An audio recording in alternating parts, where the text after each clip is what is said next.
You're listening to a 3CR podcast created in the studios of independent community radio station 3CR in Melbourne, Australia. For more information, go to allthews.3cr.org.au. Evil minds that plot destruction, sorcerer of death's construction, in the fields of bodies burning, as the war machine keeps turning, death and hatred to mankind, poisoning their brainwashed mind. Welcome to the Anarchist World This Week, broadcast across Australia on the National Community Radio Satellite. Listen to the Anarchist World This Week, Australia's sacred cow slaughterhouse. Listen to analysis of local, national, international events. Listen to analysis you'll never hear anywhere else.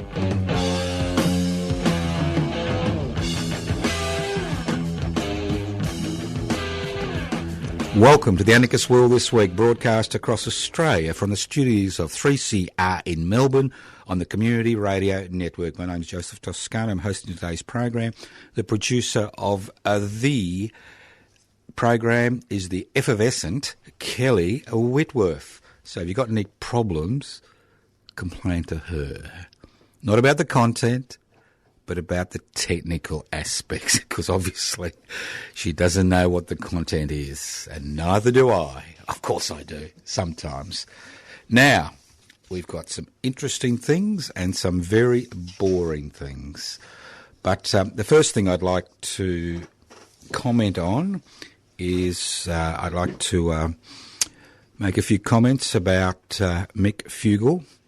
Mick was a great 3CR supporter and a great supporter of public interest before corporate interest, and he died unexpectedly last week.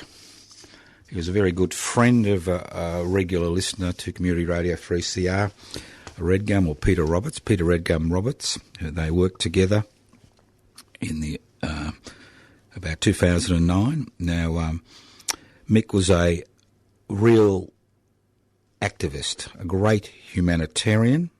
I'll give you the example of what he was like when we were involved in doing the campaign for the Northcote by-election. Rick, who used to live in Kinglake West, would cycle down, not on a, 10-speed, $4,000 bicycle. He'd cycle down on an old, bike to Warrandyte Station, then catch the train into the city, and then he'd help us hand out literature. And I remember that he came down to St Albans Station during the last federal election to nominate me to stand for the Senate, and that took a lot of effort on his behalf. So a lot of people may not have known him by name, Mick Fueggle. He was a real mountain man. He was burnt out in 2009, had a little bush block, about 5 acres, up there in Kinglake West, near Healesville, on the, I think it was the Bicentenary National Park Road. And his death was totally unexpected, and I'd like to extend my sympathies to his family and friends. Unfortunately, at my age, it seems to be an ongoing issue. People dying, and obviously that's part of living. But the thing is, we need to remember those who have died, because everybody's contribution, especially to the struggle to create an egalitarian community, is critical. Without people's participation, like Mick, people giving up their time and money and effort and soul and heart to the struggle would never go forward. So rest in peace, Mick Fueggle. Now, look, from the important to the ridiculous, yes, I don't know if people know how Anarchist World This Week is funded. The Anarchist Institute is a member of the Community Radio Federation in Melbourne, which basically owns the station. But because you're an affiliate, it gives you the privilege of actually paying for the privilege to broadcast. And it costs about, I reckon about $150 a program to broadcast the Anarchist World This Week every week. Now, in order to try to defray a little bit of the cost, we now have an Anarchist World This Week 3CR T-shirt.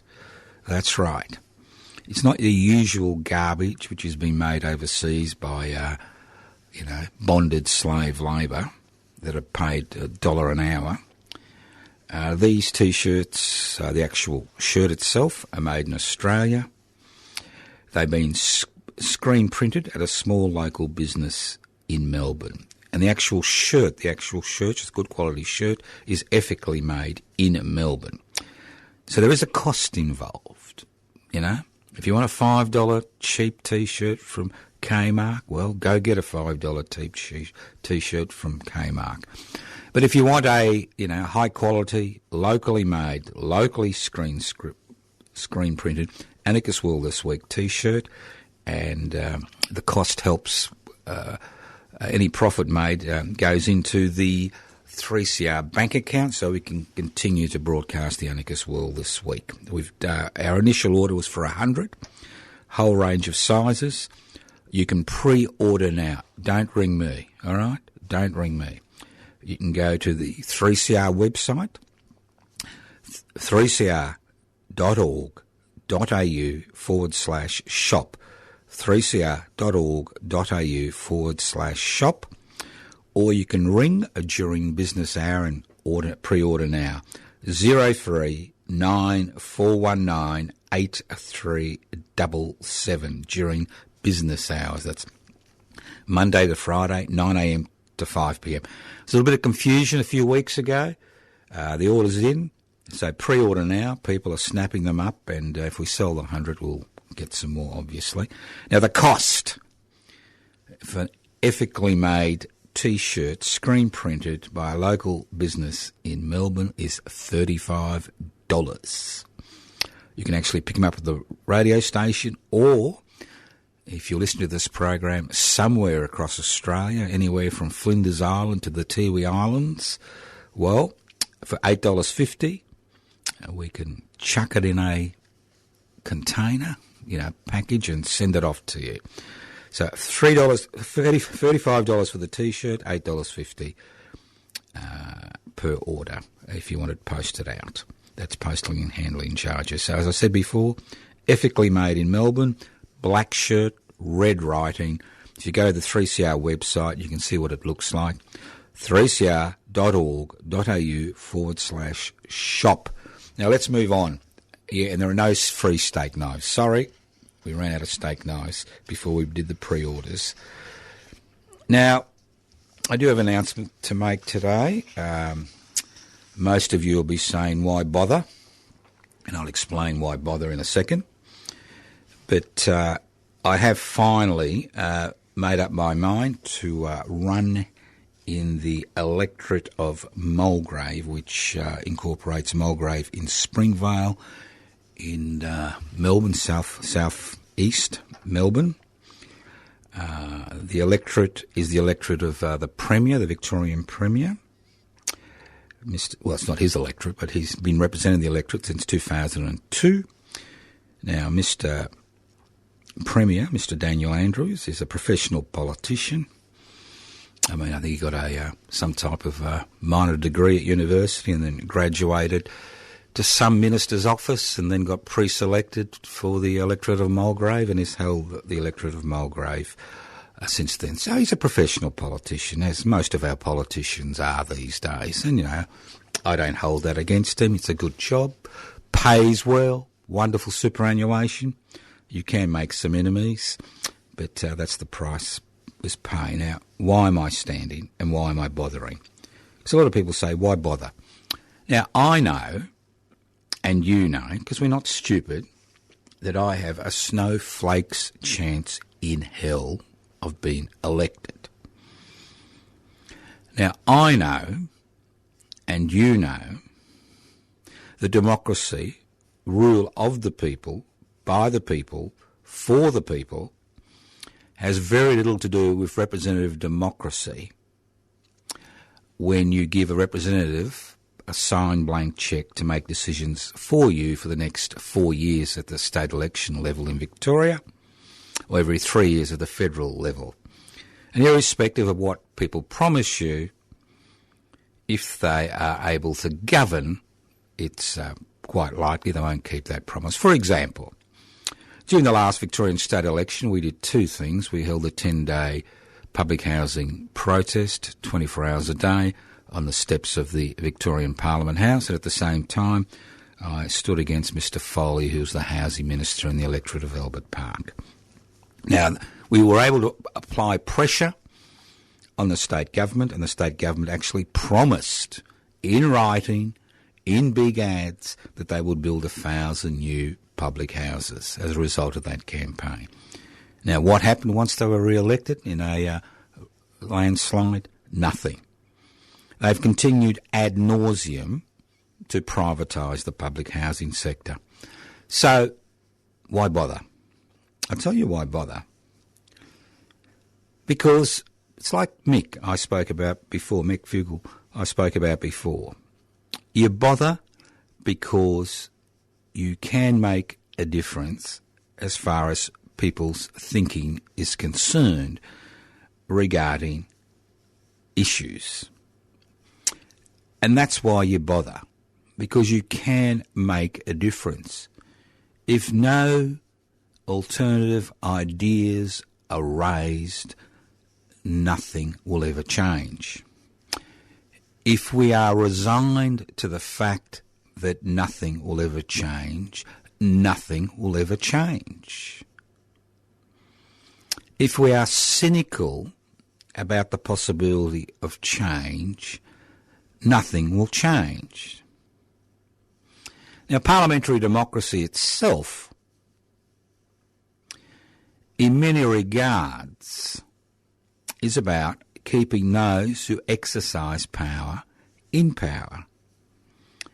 We have seen the destruction of the idea that democracy is rule of the people, by the people, for the people, by a political process which has been corrupted by the 1% that own the means of production, distribution, exchange and communication, and the investment class. About the 8% of Australians have disposable income who are able to use this country's investment-friendly laws, to extend their fortunes. So that's why I bother. Because if you don't bother, and you have the occasional protest, or even the occasional riot, it's all swept under the carpet. Something else becomes an issue the day after, and it's all forgotten. So the whole purpose of standing against the Premier in the electorate of Mulgrave is to raise positive human-focused reforms, and that's what this campaign, well, my campaign, not their campaign, but my campaign.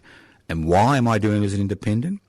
Because unfortunately, public interest before corporate interest has not been able to be registered as a state political party at this stage. So it's you either ignore the election or you get involved.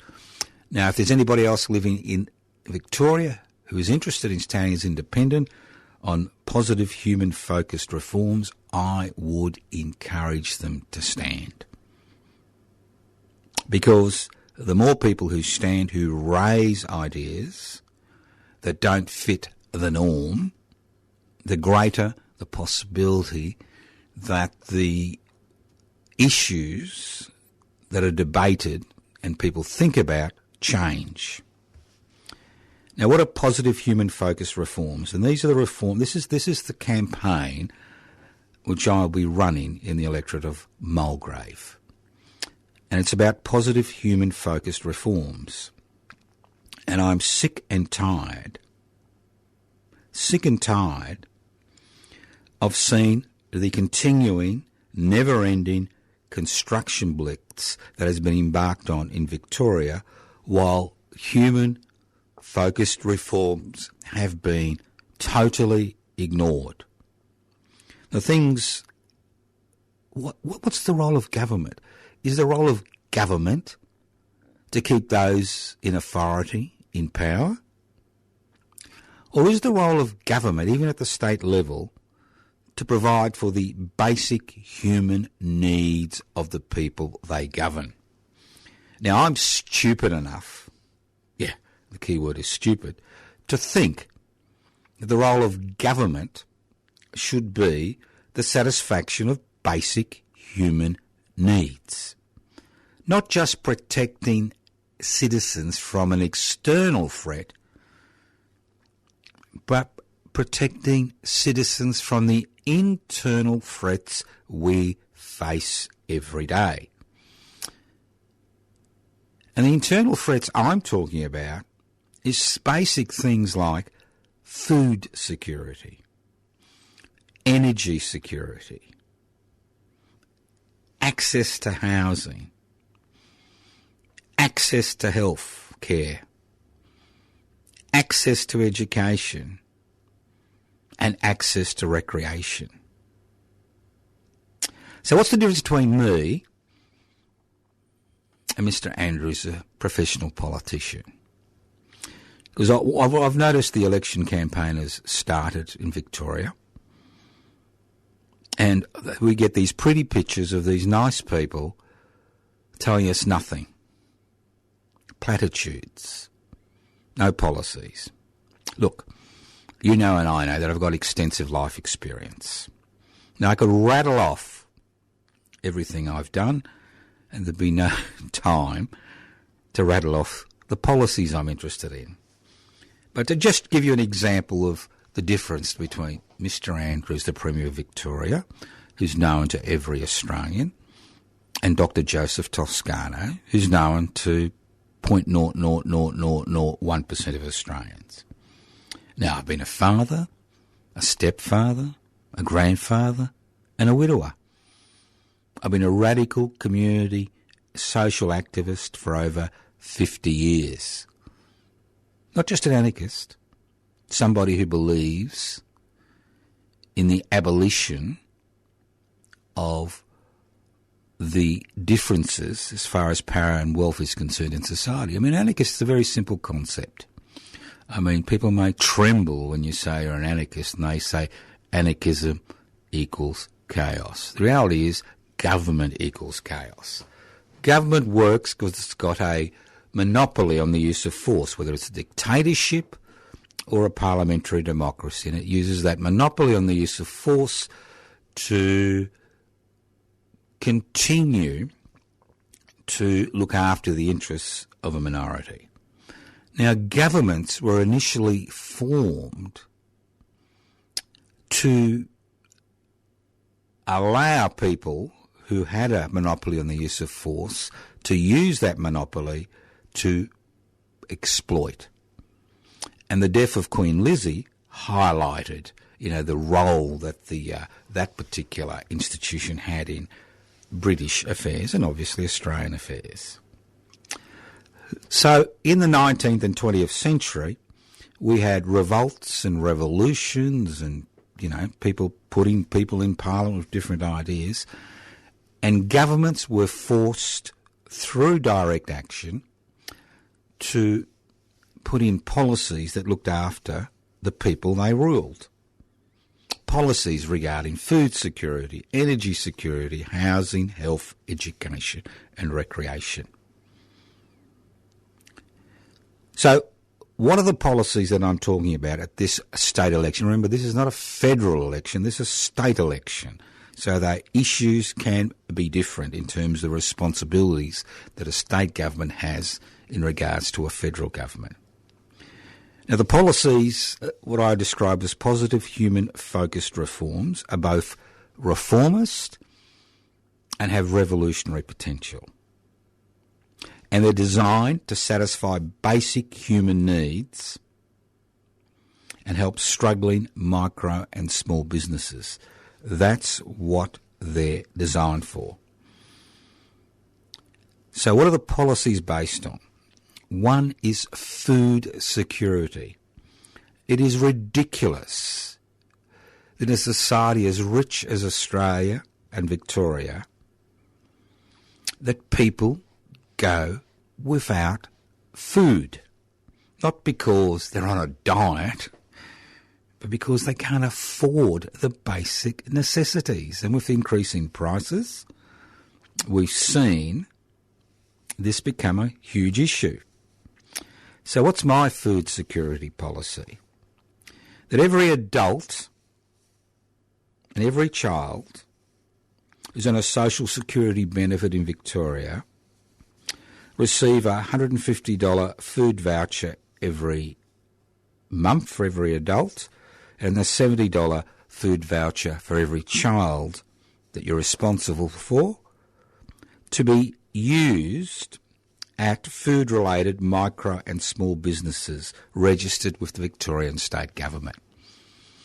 That's right, micro and small businesses, not the corporations, but micro and small businesses which have been struggling for a long time, because remember, 90% of the small businesses close within 5 years of opening. So this policy would go a long way to ensuring that people have food security, and a long way to ensuring that food-related micro and small businesses continue to exist. For example, we've got the ridiculous situation in Victoria where if you can apply, for a food, if you spend so much at a restaurant, right, the government will give you so much money to help your bill. I think it's 25% of the bill. It's ridiculous. How about food security for people on social security benefits who've got to go around begging for food, or going to the multiple agencies that are out there which are providing food free for people? It should be the responsibility, not of privately funded organisations, but the responsibility of the government of the day to ensure that its citizens have food security. You go out today, put all the plastic you've got, leave it at home, leave your phone at home, leave your cash at home, and see what happens as you get hungrier and hungrier if you've got no access to any resources. Energy security. Now, we know that green capitalism is the issue of the day. Private investment for private profit. Now, energy security should be based on local energy production facilities. Not just energy security, isn't it just about cost, but it's about ensuring that blackouts don't occur. And when you have an energy system, renewable energy system, and improved battery capabilities, it's quite relatively easy and inexpensive to build publicly owned local energy production facilities in every suburb, in every regional area in the state of Victoria, and link them to the grid. But the key is they need to be publicly owned, not privately owned. Public housing. What a situation we've got ourselves into. Well, we made housing an investment proposition, not a way of having a roof over your head. And my policy, which I'll extend later on in the program, is about public housing should be available to all Victorians who cannot afford to buy a home. Very simple. It's not a matter of building huge, buildings, substandard buildings, and pushing people with the same problems into the same space. But it's having a building blitz. Yes, right. Not a construction blitz, but a building blitz based on providing people with housing. Public health. Now, I have noticed that the Liberal opposition in Victoria and the state government are on a public health auction campaign. We had a law and order auction campaign at the last state election. This time it's a public health. But again, you make all the promises you like. If you don't have the people with the skills to run the system, there's no point having a building. So, and if you don't have effective social and preventative medicine infrastructure, as we saw during the pandemic, as we continue to see during the pandemic, then your response is always substandard. Public education. Now, I know I speak about this every week and I'm sure you're bored to tears, but I'm not bored to tears. When you have private charities in this country raising money to send kids to public schools because their parents cannot afford, that's right, cannot afford to send them to school to participate in all aspects of that public education system because they don't have the financial resources. You know that we have a problem. And now, no child, in my opinion, attending a public school in Victoria should be denied access to any activity provided by that school because their parents and guardians cannot afford the activity. And last but not least, recreation. Now, you may find this hard to believe, or you're quite well aware of it, but many people in the state of Victoria and the rest of Australia, because what I'm talking about as far as these positive human-focused reforms are concerned, you know, it covers every Australian, every state, every territory. Many people never have a holiday. Their children never have a holiday. It's all hard enough, you know, meeting your basic human needs if you don't have the resources, let alone have a holiday. Now, in my opinion, and again, this is one of the policies, everybody deserves a holiday. Every 4 years, every adult earning less than $1,000 per week will receive a $1,000 accommodation travel voucher, and every dependent child receives a $500 accommodation travel voucher to be used in Victoria. Once again, it helps businesses, micro and small businesses. Let's not forget that it's micro and small businesses which bear the brunt of corporatisation.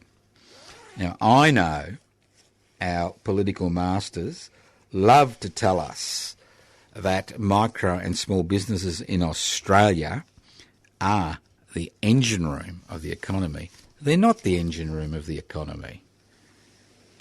It's the corporate world. All right, let's move. And they are the engine room of the economy because they're in a position to set the agenda as far as economic activity is concerned, because we have allowed corporatisation to dominate the economy in this country. So, Joe, I can hear you saying, look, Dr. Joseph Toscano, independent candidate for the electorate of Mulgrave, which the great Premier, Mr. Daniel Andrews, the professional politician, is the current representative. How do you fund these policies?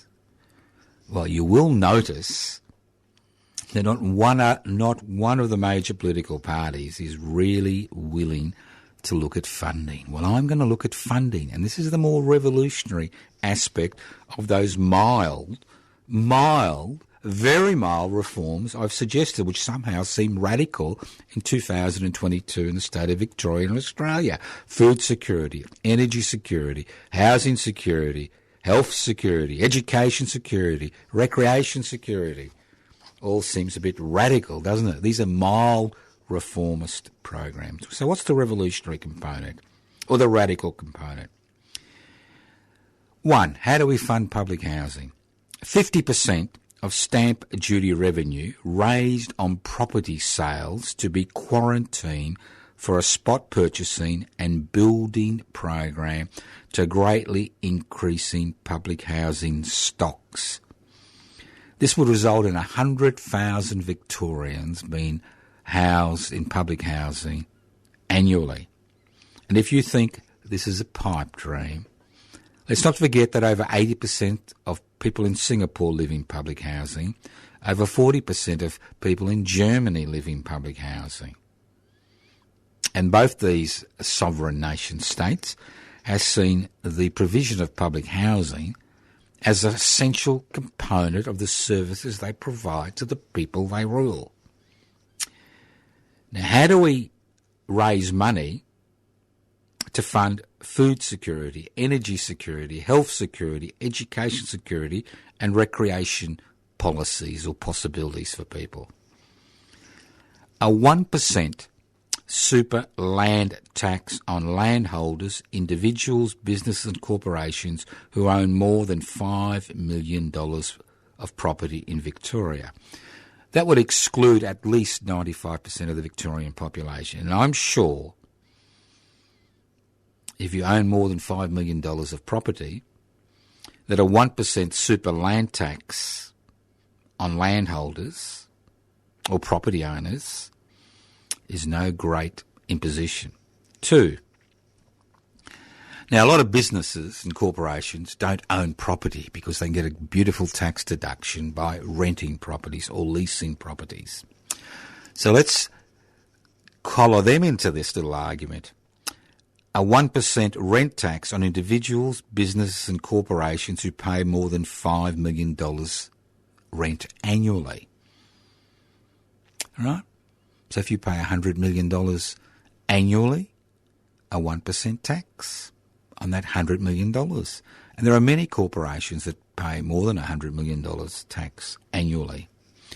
And for our friends in the gig economy who seem to have escaped scot-free, a 1% turnover tax on businesses and corporations who use virtual platforms who pay minimal rent and payroll tax if they have a turnover of more than $5 million annually. Now, obviously, these taxes will go a long way to providing food security, public housing security, public health security, education security and recreation for the people of Victoria. And if people want to take up this issue anywhere else in Australia at a state level, they can. State elections come and go. So why bother? Well, now, the more important issue. How can some idiot like me do this without your support? Well, I can't. It's very simple. I need financial support. I'm looking for about $5,000 in donations. You'll receive a receipt for every donation received to cover basically printing costs. I want to do 2 things. I want to do a mass letterboxing campaign, not knocking on people's doors and annoying them, but a mass letterboxing campaign in the electorate, outlining these policies and the way to actually fund these policies. So I require about 30 to 40 people to assist me to do this mass letterboxing campaign. And obviously, during the pre-polling phase and during the polling day on the 26th of November, Saturday the 26th of November, obviously we'll also need people to hand out policy, not how to vote cards, but policy cards. Again, something people can look at, take home, maybe think about at a future. So is it worth the effort? Of course it's worth the effort. If it's not worth the effort, what's the point? So over the next week or so, you'll see on my Facebook page, Joseph Toscano, Toscano for the Public. You'll see a new Facebook page, Toscano for Mulgrave, and that's the number 4 for Mulgrave, pop up with a list of places I'll be in October to meet people, to get their support, but more importantly, to get your support to assist in the campaign. Now, Mr. Andrews is a very public figure, okay? Now, people say, why his electorate? Because the policies that are currently being carried out by the Australian Labor Party in Victoria are sickening. because they are not focused on positive human reforms. They're not. They're focused on a never-ending construction blitz, a never-ending blitz of, construction for profit's sake. It's totally ridiculous, based on privatisation. If those shearers who were involved in the 1891 failed shearers' strike, which led to the formation of the Australian Labor Party, actually saw what the Labor Party was doing today, especially in Victoria, they'd be turning in their graves. So, if you want to bother, if you're interested, give us a call. 0439 395 489. 0439 395 489. Okay, let's move on. Economic merry-go-round. Isn't it wonderful how it goes over and over again, the same crap? All right, let's go through let's make sense of this current economic merry-go-round, okay? Inflation. What's inflation? Inflation occurs when there is a lack of supply of a good, or there is too many people wanting the same good, all right? So it's basically a lack of supply. It's maybe that not enough is produced and too many people want the same good, all right? Very simple. That's how inflation occurs. Now, the pandemic and the measures which were taken to contain the damage caused by the COVID-19 pandemic, the human damage in this society, which I supported, and I make no bones about that, caused issues as far as what are called supply chains is concerned. So we had inflation. Now, the Reserve Bank, which is theoretically independent, but it's not independent because the Reserve Bank is basically there to ensure that the private investment for private profit mantra continues to be the be-all and end-all of activity in our society, has decided we need to kill inflation. Because if prices go up, wages will go up and get this merry-go-round, and then we'll find ourselves in Germany in the 1930s. So how do they kill inflation? They kill inflation by increasing interest rates. They're saying, well, let's increase interest rates. And in this situation, they're increasing interest rates rapidly. But there's a problem. There is a big problem. When there was the last rapid rise in interest rates in Australia in 1994, which almost led to the bankruptcy of many businesses, it was businesses which carried the can. In the last 40 years, and I'm going to use the 4 words again, I'm sorry, during the globalisation, corporatisation, deregulation, deregulation, globalisation era we are in, what we saw is that the bottom line of most corporations has improved dramatically. Because what has happened is, through immigration policies which put downward pressure on wages, through legislation which has almost destroyed the trade union movement, we have seen wages stagnate in this country. So, as wages stagnate and we opened up the property market to investors, foreign investors as well as local investors, what happened is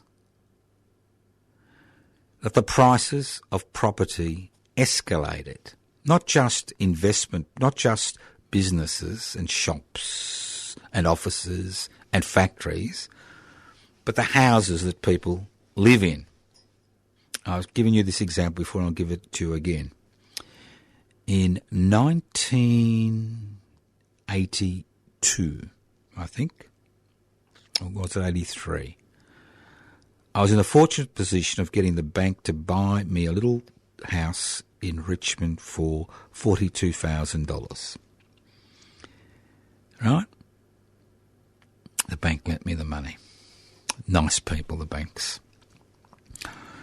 Now, I saw that same house go up for sale in 2016. I thought, this is interesting. I'll go and have a look at this little house, which was sitting on the ground. It didn't even have any concrete stumps anymore. Nothing had happened to the house. Hadn't changed. It was still slanted. Somebody put a coat of paint on the outside. Now, that house sold for $1.2 million, okay? That's almost, that's 30 times more or 20 times more than what I bought it for in the space of, 30 years. Now, wages haven't increased 20-fold in the last 30 years. So obviously what's happened in the last 30 years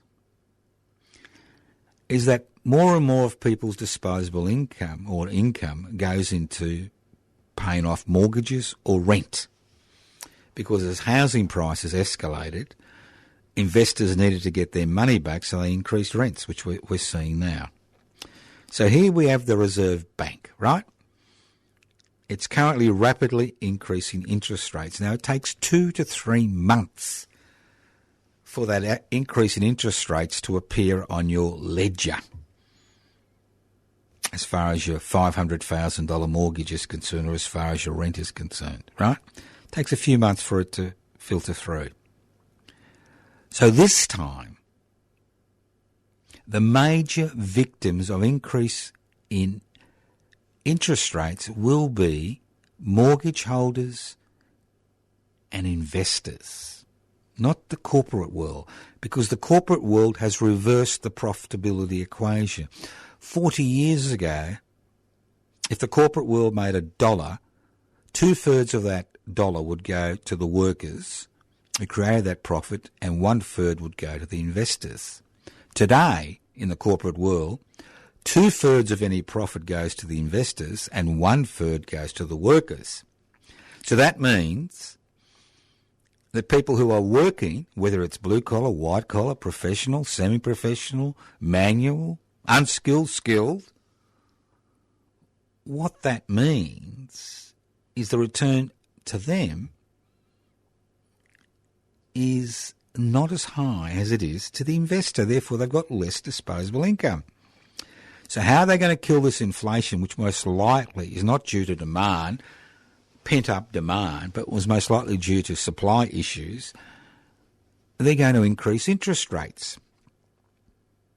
And the main people who will be affected are people who are paying mortgages and rents, not the corporate world. That's how it works. You privatise the profits, socialise the losses. And as far as you're concerned, well, it's your problem. It's not the government's problem. Now, if the government was really interested in assisting people as far as housing is concerned and rents are concerned and mortgages are concerned and housing security is concerned, you would think at the state and federal level, and especially at the state level, there would be huge push for public housing. But there is no push for public housing. There's some push from the Victorian Greens, but there is no push from the Labor-Liberal coalition. I call them the Lab-Lib coalition. It's all about privatising the public housing sector. So if you want change, if you want even reform these days, we need to be involved in activities which challenge the dominant ideology. Now, you see, when you're involved in a human-focused reform campaign, I don't care what the colour of your skin is, what your cultural background is, what language you speak, what your sexual preferences are, what's your attitude to gender, whether you're physically less capable or intellectually less capable than anybody else because of maybe injuries, disabilities, who knows? It doesn't really matter. Because if you look around the world, especially the Western world, we are seeing a change in the people who actually make decisions. There's more gender equity. There's more people of colour. But that's not the issue. The issue is, it's not the colour of the foot that's on your neck, whether it's wearing a high heel or not. The issue is that somebody's got their foot on your neck. And that's the issue today. There's a lot of campaigns regarding issues. But there's no campaigns, no concerted campaigns anymore, which look at the fundamental problem that we all face. Inequalities in power and wealth, and that is the anarchist struggle. Anarchism is about creating a society without rulers, not without rules. It's about breaking down hierarchies, it's about holding wealth in common. It's about satisfying basic human needs. And that's why we talk about things like universal basic incomes, policies which satisfy basic human needs. And it looks like a representative democracy is not able to do that. But we can actually use the process to raise ideas which are never raised. Let's move on. Peter Norman Day, the 9th of November, the 9th of October. What am I talking about? I've gone crazy here. The 9th of October, which is this Sunday, 9th of October, Peter Norman Day, 9th of October. Now, at 2 p.m. on the 9th of October, we will, well, a few of us, there won't be billions of you, I know that, but a few of us will be congregating or meeting at the Peter Norman statue, which was erected in 2019 to Peter Norman, at Lakeside Stadium, which is at 33 Augusty Augtie Drive, Albert Park. As I said, Lakeside Stadium's just across the path or the road from the Aquatic Centre. It's in Albert Park. It's at the south west corner of Albert Park. There's a big car park in the middle, and it's very easy to find the statue. Just walk down towards the city, you'll find it. There'll be some of us there at 2 p.m. So why are we wasting an afternoon or a few hours to, remember this day? Well, the key is I will stand with you. I will stand with you. When Tommy Smith and John Carlos, Afro-American athletes who won the gold and bronze medal in the 200 metres at Mexico City in 1968, shared the dais with Peter Norman, an Australian born in Coburg in Melbourne, Peter Norman said to them, I will stand with you. And that's what the Peter Norman commemoration is all about.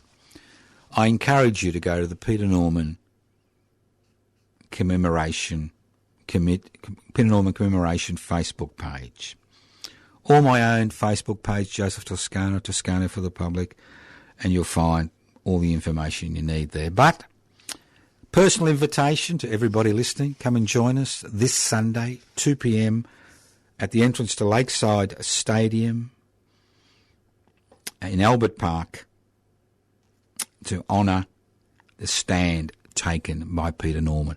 This is not about honouring somebody who still holds the Australian record for the 200 metres 54 years later. This is about honouring somebody who found themselves in a situation they could not have envisaged when they left Melbourne to go to the Mexico Olympics, who made a stand and who paid a huge price for making that stand, as we continue to see around the world, people paying a personal price for making a stand. That's what the Peter Norman commemoration is about. And if you think this is just something we've plucked out of thin air, I'm sorry to tell you that the United States Athletics Committee designated the 9th of October, the day of Peter Norman's funeral in Melbourne, as Peter Norman Day, to recognise the stand he took about universal human rights, not about the rights of one particular group, but universal human rights. In Tommy Smith's autobiography, he states quite categorically their protest was for all the oppressed people around the world. This to the Anarchist World this week, broadcast across Australia via the Community Radio Network. Now, finally, yes, finally, you'll get rid of me soon. Finally, I'd just like to say that I'm a bit concerned. And I'll tell you why I'm concerned. I'm concerned about resignation and cynicism. I'll tell you why. Resignation and cynicism is a 21st century malaise. It's a malaise which has occurred as a direct result of the inability, or more importantly, the unwillingness of representative democracy looking after the interests of the people that democratic institution supposedly represents. Resignation and cynicism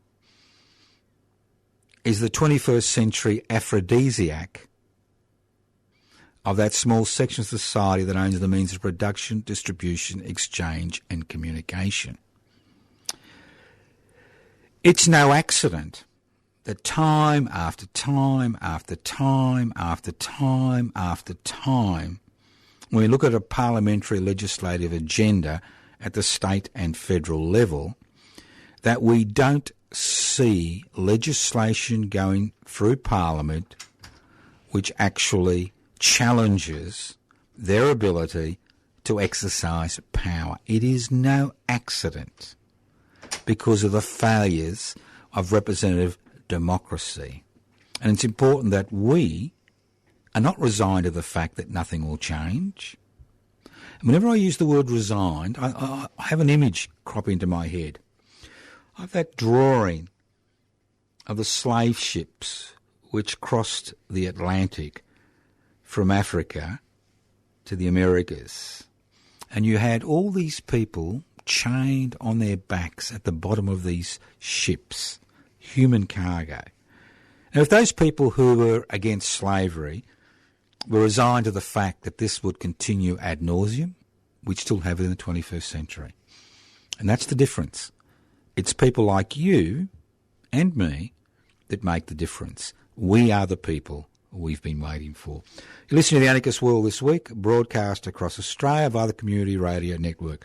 If you're interested in supporting the Toscano for Mulgrave campaign, give us a call on 0439 395 489. Interested in what I have to say? Go to the YouTube channel. Public interests before corporate interests. You can also go to Facebook pages, Joseph Toscano, Toscano for the Public. Public housing, everybody's business. Public housing, defend and extend public housing. Look, there's tons of stuff out there. Twitter, Instagram, podcasts.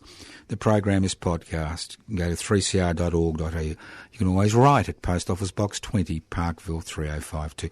But ultimately, we are the people we've been waiting for. We need major structural change.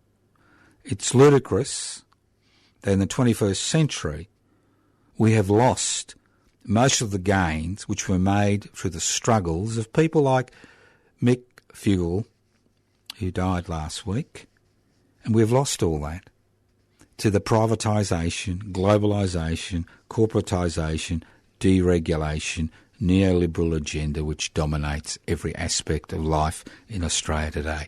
Thank you for listening to The Anarchist World this week, courtesy of the Community Radio Network, broadcast across Australia via the Community Radio 3CR. The program is podcast. You can access the podcast by going to 3cr.org.au. Listen to The Anarchist World this week, next week on your local community radio station. Evil minds that plot destruction, sorcerer of death's construction. An analysis you'll never hear anywhere else. Anarchist World this week. Australia's sacred cow slaughterhouse. 10 a.m. every Wednesday. Listen to The Anarchist World this week for an up-to-date analysis of local, national and international events. Poisoning their brainwashed minds. Oh, Lord, yeah.